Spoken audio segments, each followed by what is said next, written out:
Good day. The most interesting news from the battlefronts today has actually come from Britain, where the British Ministry of Defence appears to be preparing the British public for the imminent fall of Bakhmut in Donbass. The Ministry of Defence regularly publishes updates, bulletins, call them what you will, but as I've discussed on many occasions, these do not actually provide any real intelligence, any real information about what's actually going on the battlefields. Rather, they appear to be principally intended as steers to the media, the British media, giving an insight as to what the British authorities want the British media to say about any particular development. And we read, for example, from this latest statement from the British Ministry of Defence that Russia has prioritised as its main offensive effort since early August 2022 the capture of Bakhmut, the capture of the town would have limited operational value, although it would potentially allow Russia to threaten the larger urban areas of Kramatorsk and Slavyansk. Now, that last sentence, I have to say, takes my breath away, because we're told that the capture of Bakhmut would have limited operational value, but at the same time, it would allow Russia to threaten the larger urban areas of Kramatorsk and Slavyansk. Well, Kramatorsk and Slavyansk, after Bakhmut's fall, would be the last remaining holdouts of Ukrainian control in Donbass.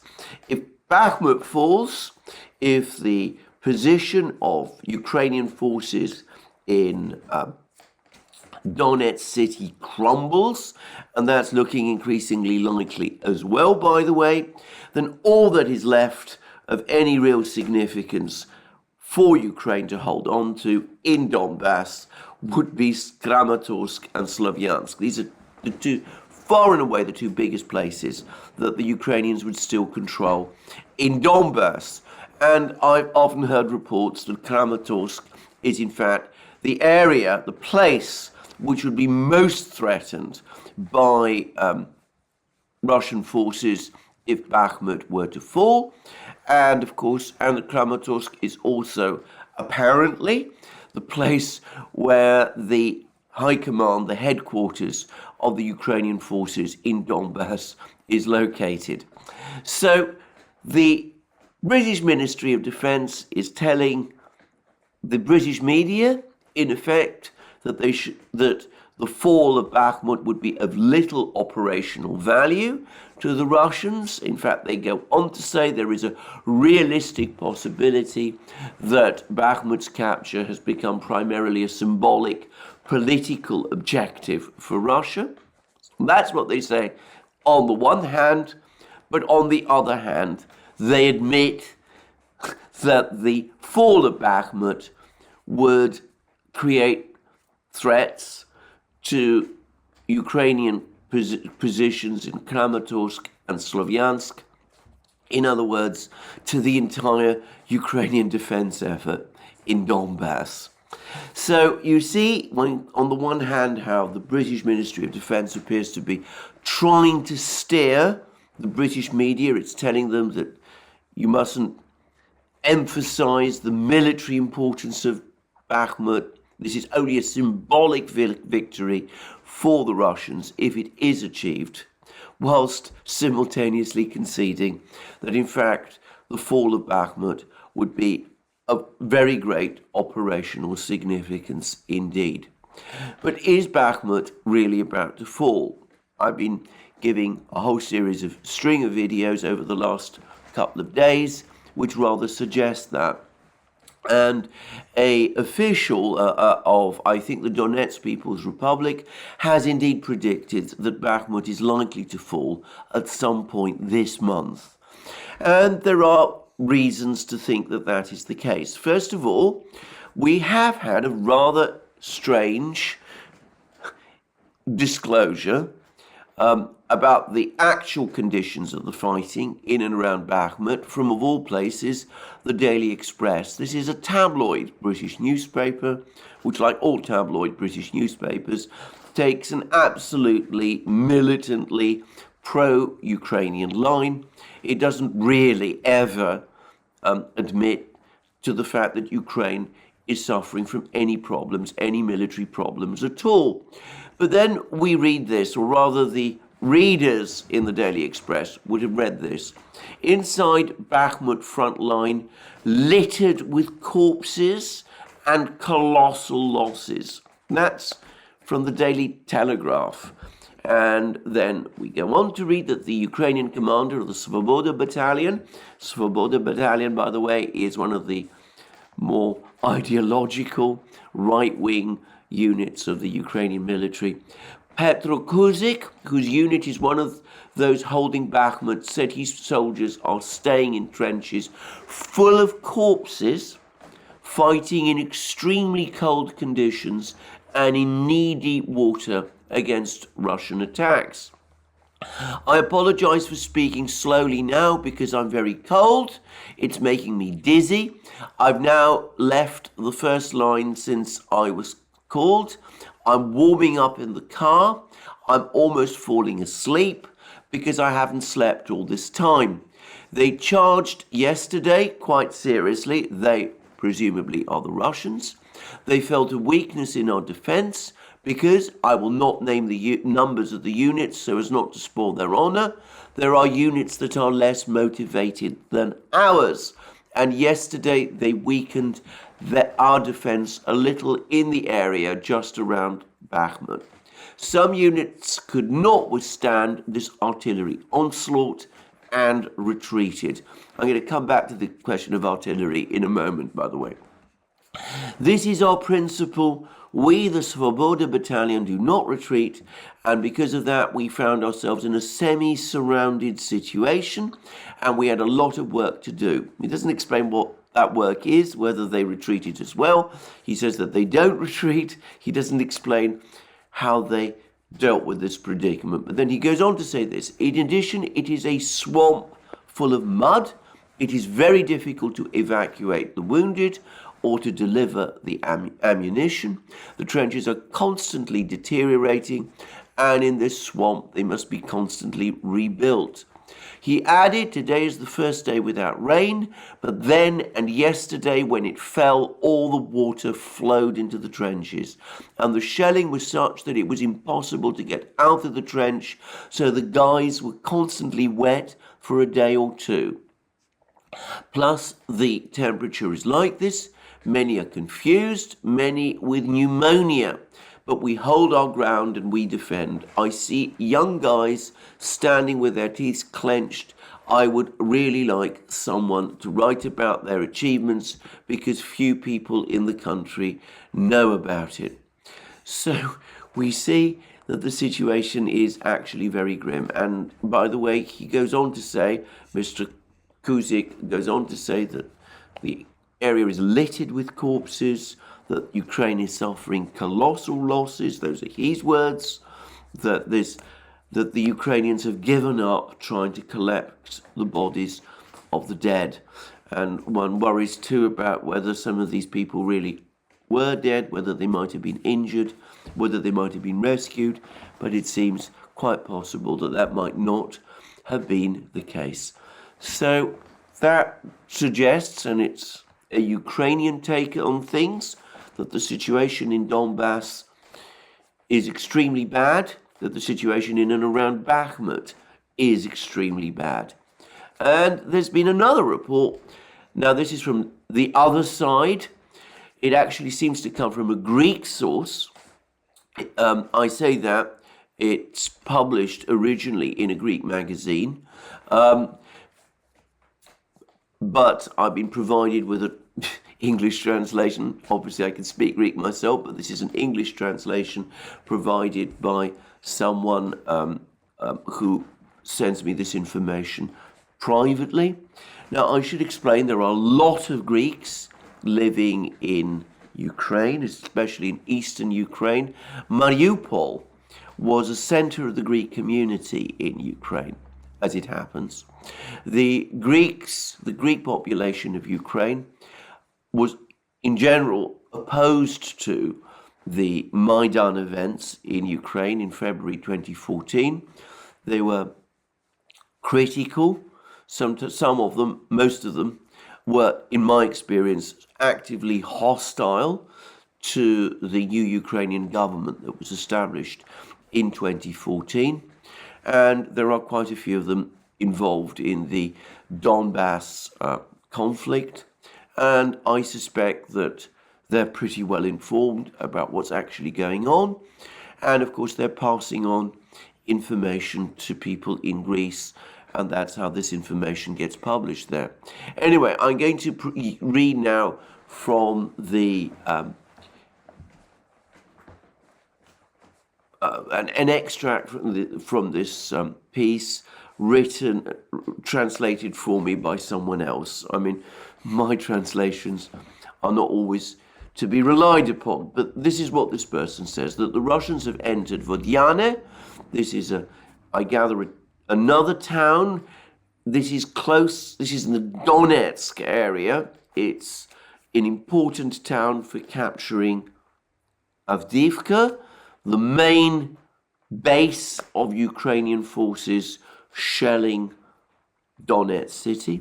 Anyway, the Russians have entered Vodyane and are clearing Nevelskoye. Now, Nevelskoye is a small village between Svatovo and Kupiansk. I discussed a short time ago how the Russians appear to have captured it, and that this is bringing them closer to Kupiansk, one of the towns in Kharkiv region that Ukraine captured over the course of the Ukrainian counteroffensive in Kharkiv region back in September, that the Russians appear to have captured Nevelskoye.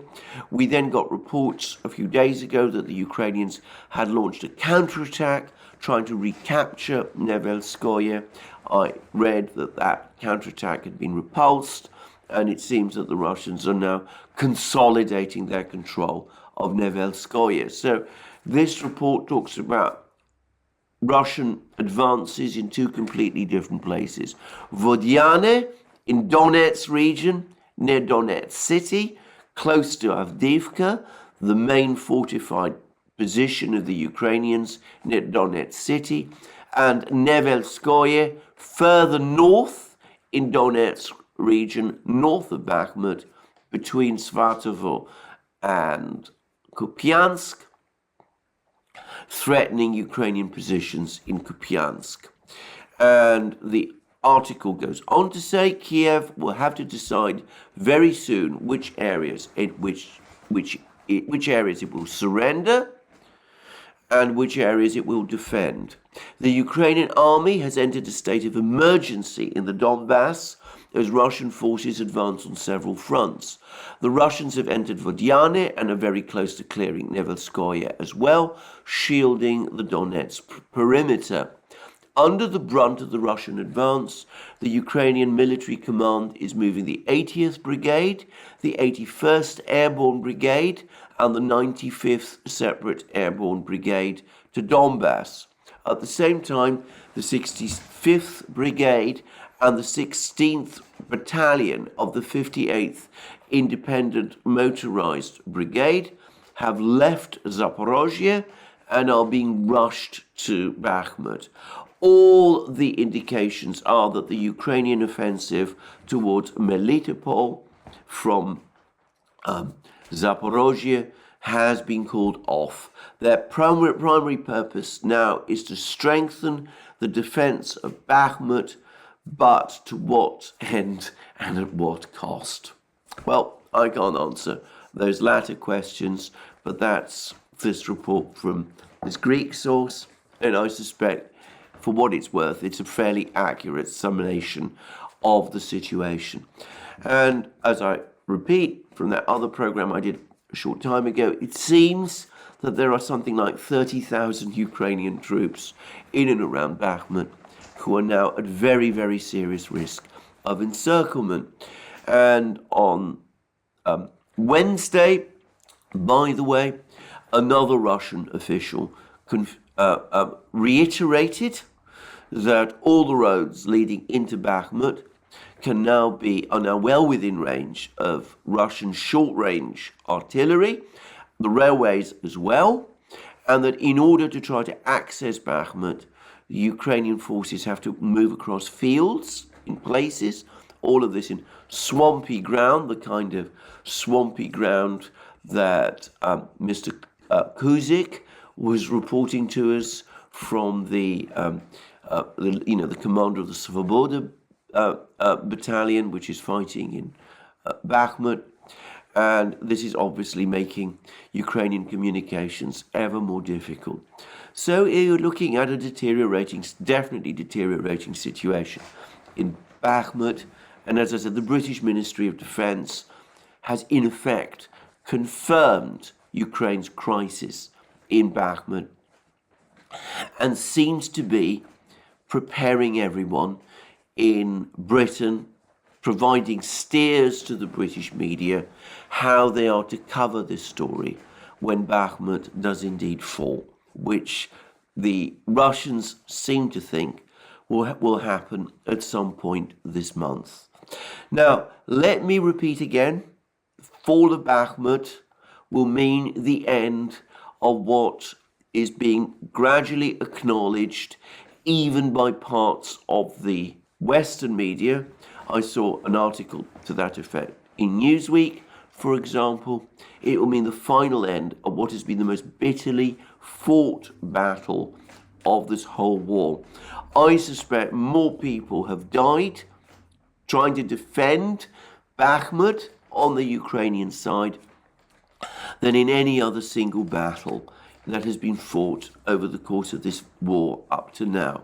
And as I've said, despite its somewhat desperate attempts to try to tell people in Britain, the media in Britain, that they should report this as only a symbolic victory for the Russians, the reality is that even the British Ministry of Defence appears to admit, or does admit, that the fall of Bakhmut opens the way for the Russians to threaten first Kramatorsk and then Slavyansk, putting the entire Ukrainian position in Donbass in jeopardy.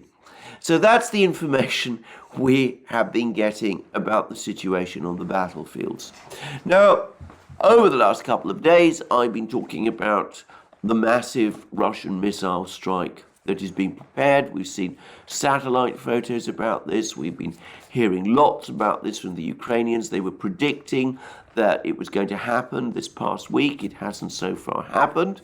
Arguably, there was no need for it to happen because it's quite clear that the Ukrainian energy system isn't functioning effectively, that the cumulative effect of the missile strikes that have already taken place has had a permanent effect, and that already large areas of Ukraine continue to be de-energized without electric power. But that doesn't mean that this missile strike won't happen. It's just that the Russians always decide these things for themselves. They follow their own timetables. They're not going to let that timetable be decided for them by Ukraine, by the West, or by anybody else. Now, I bring this up because, of course, always we have these discussions about Russian capabilities, and it's now gradually dawning on people in the West again about the overwhelming effectiveness of Russian artillery power in Ukraine. Now, we heard a lot about this earlier in the war, in the fighting in the early summer, the fighting that led first to the fall of the important fortified town of Popasnaya in Lugansk region, and then to the Ukrainian loss of Severodonetsk and Lysychansk. Now we're starting to hear it again. And we've also had a very interesting admission in the Financial Times about the military crisis, the inability of the Western powers to maintain supplies to Ukraine for the weapon systems that Ukraine is constantly demanding if it is to keep its defense, keep defending against the Russians. And we read, for example, this is from the Financial Times now, nearly 10 months into Russia's full-scale invasion of Ukraine, the allies that have backed Ukraine's war effort are increasingly concerned by the struggle to increase ammunition production as the conflict chews through their stockpiles. At stake is not only the West's ability to continue supplying Ukraine with the weapons it needs, but also allies' capacity to show adversaries, such as China, that they have an industrial base that can produce sufficient weaponry to mount a credible defense against possible attack. And then we go on to read that after sending more than $40 billion of military support to Ukraine, mostly from existing stocks, NATO members' defense ministries are discovering that dormant weapons production lines, are they actually dormant? Do they even exist? Cannot be switched on overnight. Increasing capacity requires investment, which in turn depends on securing long-term production contracts. And the article goes on to say the United States has sent about a third of its stock of Javelin anti-tank missiles to Ukraine and a third of its stockpile of anti-aircraft Stinger missiles, but it has little prospect of being able to replace these quickly. By the way, I hear the same about HIMARS missiles. Around a third of them have now been provided to Ukraine and are in effect lost. We go on to read further in the article that weapon stocks in many European countries are now even skimpier than in the United States. When France sent 6 Caesar self-propelled howitzers to Ukraine in October, it could only do so by diverting a Danish order for the high-tech artillery. And in fact, we then go on to read the West has a problem with a constrained defense industrial capacity, said Mick Ryan, a former Major General in the Australian Army. A major industrial expansion program will be required if the nations of the West are to rebuild the capacity to produce, design and stockpile large quantities of ammunition. A reconstruction of the West's industrial base? Well, that might happen, but it's not going to happen soon enough to help Ukraine. And then there's a lot of discussion about bureaucracy, problems with bureaucracy. But when you actually drill into that part of the Financial Times article, it's clear that the problem is not bureaucracy at all. It's money. It's that defense contractors are not prepared to start producing large amounts of weapons unless they get paid whatever exorbitant sums they demand, and that they're complaining that so far there isn't enough money on the table from Western governments to make it worth their while to start producing weapons on the kind of scale that would be needed. And one can very easily see, in fact, it's an absolute certainty, that if the West were to decide to try and build up its munition stocks, its weapon stocks, to the kind of levels that the Financial Times is talking about, what that would in practice mean would be that defense costs would rapidly spiral upwards perhaps out of control.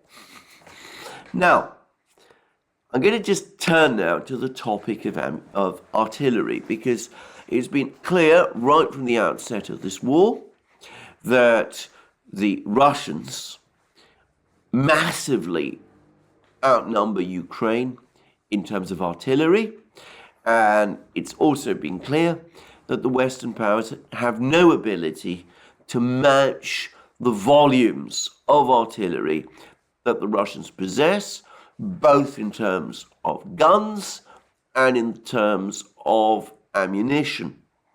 But earlier in the war, back I think in the early summer, when the United States decided that it would start to supply Ukraine with M777 howitzers, and when other countries like France began to also supply guns like the Caesar howitzers that are mentioned in this article, well, I read a great deal about the fact that Western artillery systems outranged Russian ones and were more accurate than Russian artillery systems.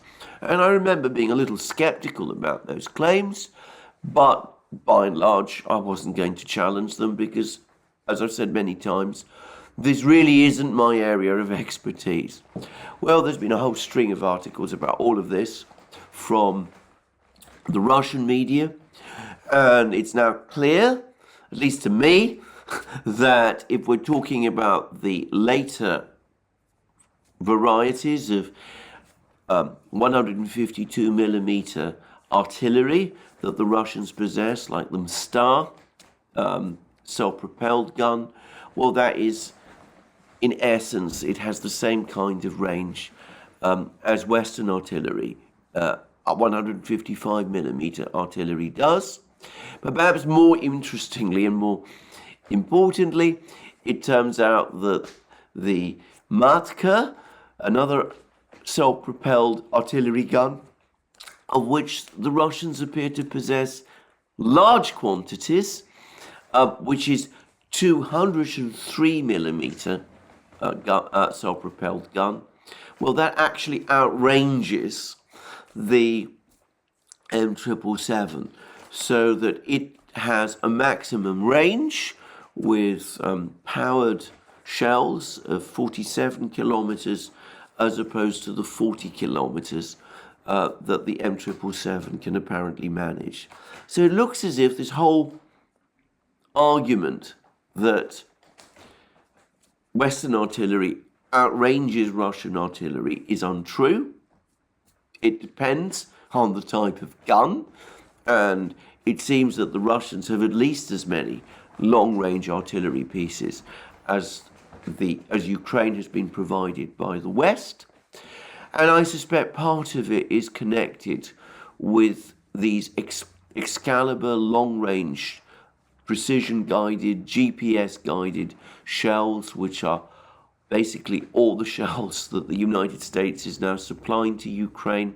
They're not supplying Ukraine any longer, or so it seems, with ordinary 155 millimeter shells. Well, these are indeed long range and they are indeed precise, but they're expensive. There are relatively few of them. They cannot make up for the heavy volumes, which is what we see the Russians use in places like Bakhmut and no doubt before long in other places. So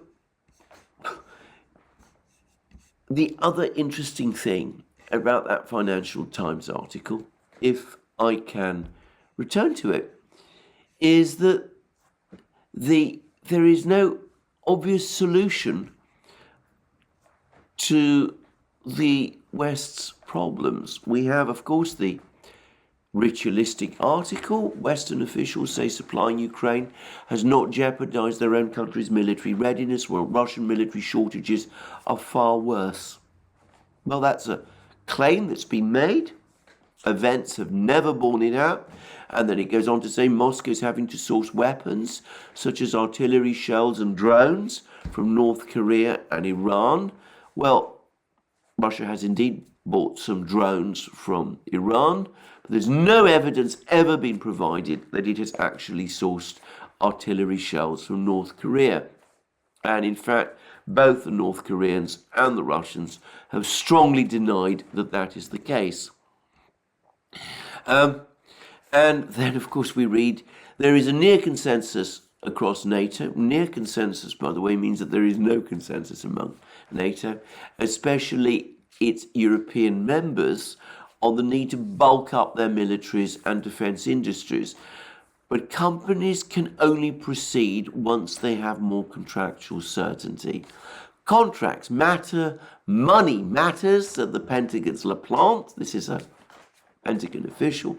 Once the defence companies see that we're going to put money into orders, they'll get it. That's their job. So give more money to the military industrial complex, and in 5, 10, 15 years' time, you'll see more weapon systems, but obviously costs by that point are going to spiral out of control. Well, that's the solution. But to repeat again, it is not a solution for the West's problems in Ukraine. Now, I'm going to return once again to the issue of the battlefronts. There's been going back to that report from that Greek source about the redeployment of Ukrainian forces to Donbass. Some of them being taken from Zaporozhye. Others, by the way, are coming increasingly from Kherson. It is clear that Kherson region west of the Dnieper is being stripped of Ukrainian troops. All Ukraine's forces, or at least the best units that Ukraine had in that area, which were deployed to support the Kherson counteroffensive, they are now being hurriedly redeployed to the east, to Donbass, to Kharkiv region, to try to plug the gaps in the holes that the Russians are now punching. And as for Kherson city itself, well, I've already talked about how Ukraine is trying to evacuate what's left of the civilian population from Kherson city, and there are now confirmation that they've imposed curfews in the city as well. Their control of Kherson city is looking increasingly tenuous. The Ukrainians were never keen, as far as I could judge, on that offensive towards Kherson city. They were pushed into doing it by their Western allies, by the Americans and the British. Jake Sullivan came to Kiev a few weeks ago and told a very reluctant Ukrainian general staff that they should launch this offensive towards Kherson region. The Ukrainians were very skeptical. They said that it looked like a trap, and so it has proved. Now, what the Russians are going to do, whether at some point they might decide to go back to Kherson city, I'm not going to try and guess, but it doesn't look as if this idea of launching that offensive was ever a good one. And coming back to the British Ministry of Defence, I do wonder, quite honestly, whether the advice the British and the Americans have been giving to Ukraine has been wise, the military advice I'm talking about, and we see that the supplies of weapon systems are now running out. So where are we? Where are we in this conflict? Well, there's now discussion about how long this war is going to go on for. And I've taken the view that it's going to continue for at least another year. And I think that that is the Russian plan. But I have to say that another view is starting to gain hold. I watched a program between Garland Nixon and Scott Ritter, both, by the way, people we've been honored to have as guests on the Duran. And both of them seem to think that Ukraine is now on the edge, that its energy system is close to collapse, that the Russian military is close to the point where it's going to launch this big offensive. Probably all it's doing now is waiting for the ground to harden a bit more before it does. and perhaps it will launch that massive missile strike in cooperation with that movements on the ground. I mean, I'm not going to try and guess about this. Anyway, they seem to be edging towards the view that perhaps this war isn't going to be very long after all. Perhaps Ukraine will go crashing down in the next few months. I'm not saying that that is what they said would happen, but that possibility is now being floated. Well, we'll just have to see. What is the West doing in the meantime?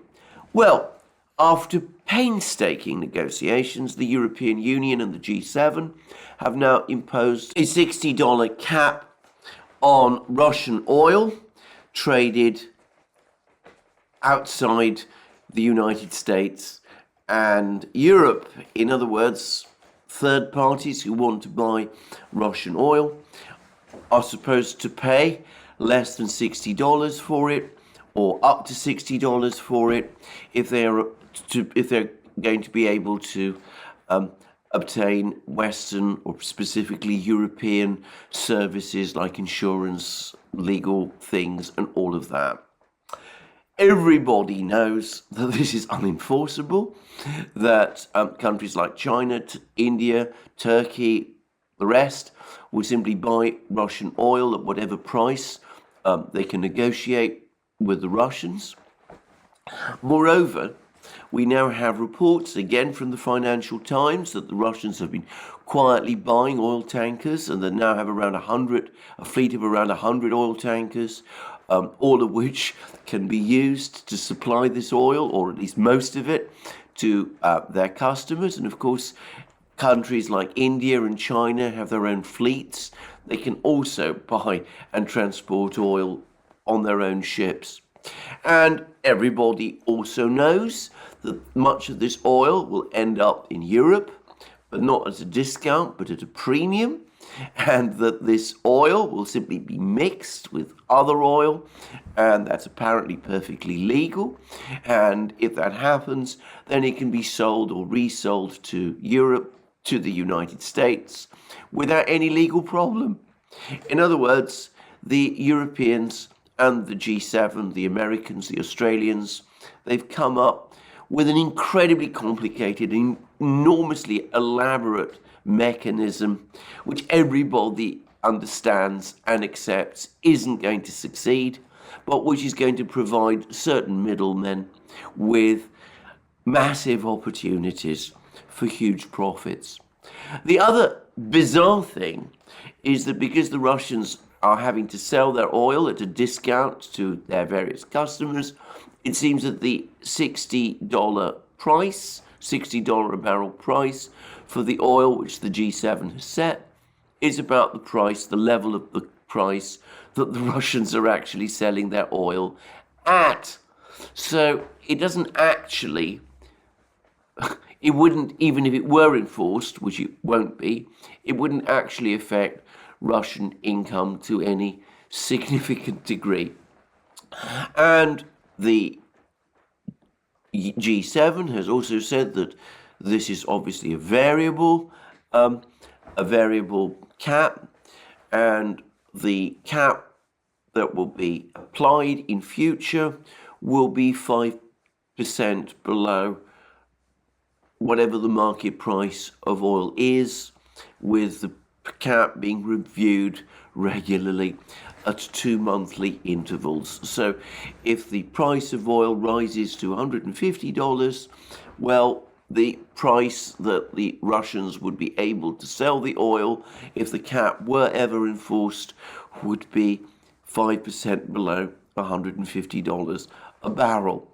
This is a ludicrous scheme. As I said, nobody outside the G7, the ring of G7 states, is going to be interested in applying it.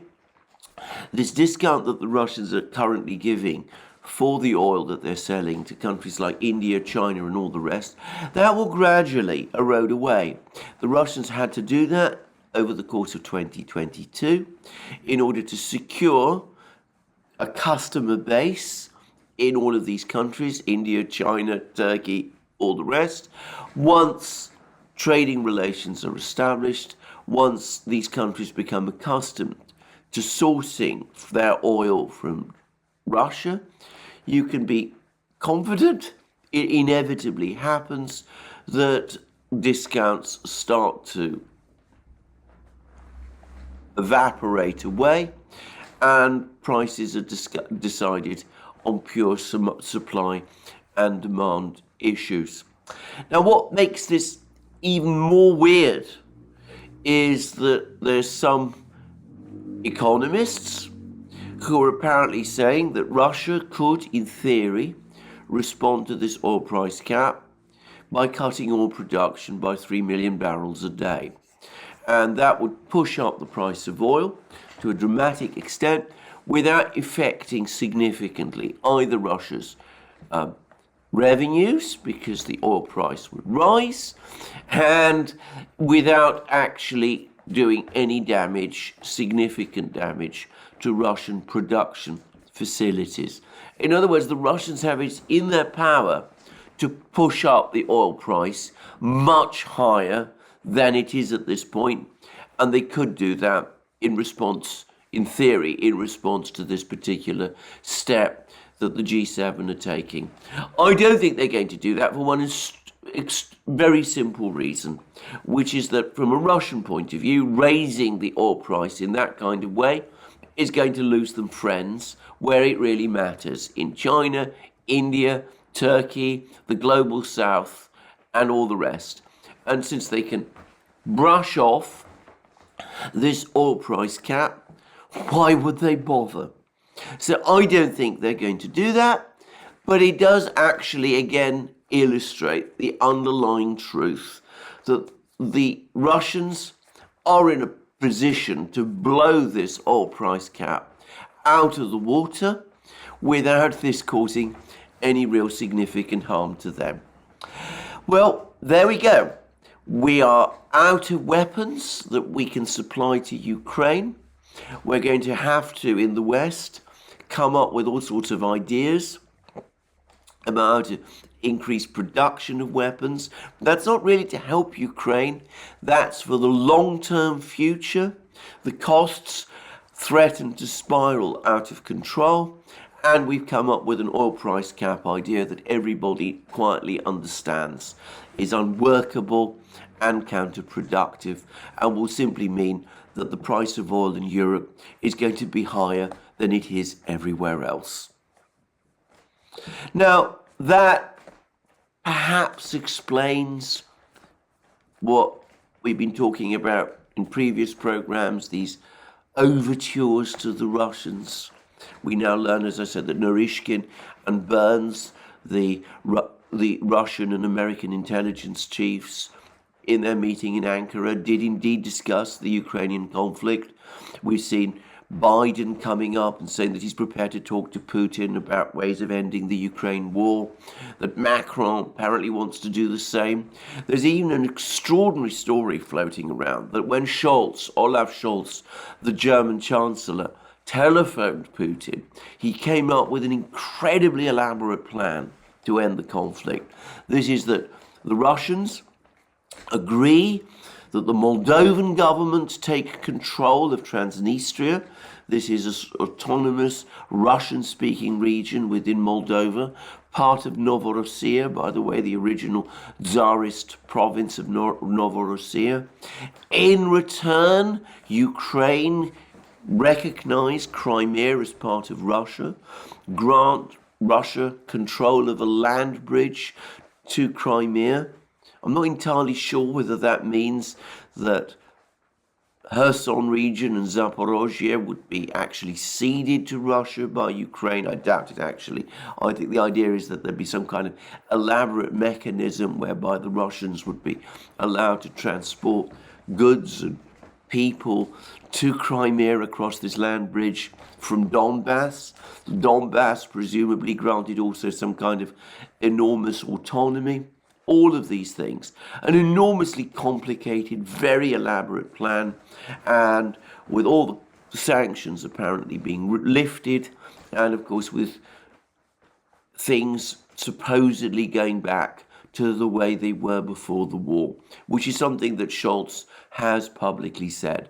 Well, all I will say is if Scholz came to Putin with a proposal like that, I am not surprised that the conversation between Scholz and Putin was as fiery as I said in my previous video, because I cannot imagine Putin at this time being impressed by this proposal. All the signs point at this present time to the Russians having the initiative in this conflict. They're moving their forces into place. They're building up their forces in Ukraine. Ukraine's military has been severely depleted and weakened. The West is out of weapons and ammunition that it can send to Ukraine. Ukraine's economy is in deep crisis. Its energy system is in a state of collapse. And the West has run out of things it can do. So I don't think the Russians are in any mood to negotiate at this present time. I don't think they're in any position to negotiate as it happens. I think if the Russian government started indulging in the kind of proposals that Scholz has just come up with, I think the reaction from Russian public opinion would be so negative that I think it'd be more trouble for the Russian government than it was worth to go down the route of looking at these sort of proposals. So everything now points to the Russian offensive coming maybe around the new year, and to the Russians tidying up places like Bakhmut, Ugledar, Donetsk, all of these places beforehand. In other words, shaping the battlefield in advance of the great battle which is to come. So that's where I think we are. We're probably at an important inflection point in this crisis, but we'll just have to see. Well, thank you for joining me again for this program. There'll be more from me, of course, soon. I'll be providing you with more updates about what the situation is looking like. And in the meantime, remember, you can find all our videos on our other platforms: Locals, BitChute, ODYSEE, Telegram, Rockfin, and the rest. And also, you can support our work via Patreon and Subscribestar. You can go to our shop. You can buy yourself the amazing things that you will find there: our magic mugs, our hats, our hoodies, our t-shirts, our sweatshirts, and all of those great things. And last but not least, please remember to press the like button if you've liked this video, and to check your subscription to this channel. Thank you for joining me again today. More from me soon.